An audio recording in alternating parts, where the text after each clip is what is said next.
बार की बात है, एक राजा जंगल में शिकार करने के लिए गया तो वह रास्ता भटक गया।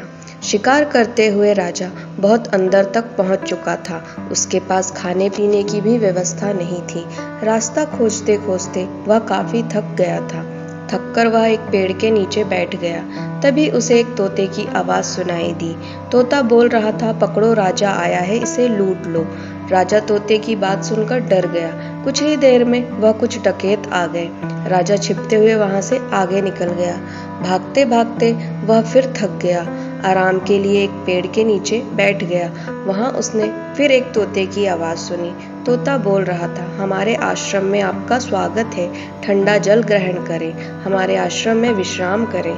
तोते की ये बात सुनकर राजा हैरान था। उसने आसपास देखा तो उसे वहां एक आश्रम दिखाई दिया। राजा आश्रम में पहुंचा तो वहां एक संत बैठे हुए थे। राजा ने संत को प्रणाम किया और पूरी बात बताई।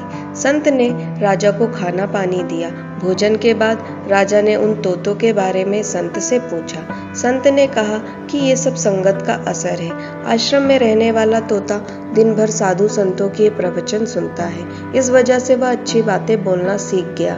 दूसरी ओर वह तोता डकैतों के आसपास रहता है। वह रोज डकैतों की बातें सुनता है तो वह उनकी बोली सीख गया। संत ने राजा को समझाया कि ये सब संगत का असर है, इसलिए हमें अच्छे लोगों की संगत में रहना चाहिए, बुरे लोगों से दूर रहना चाहिए।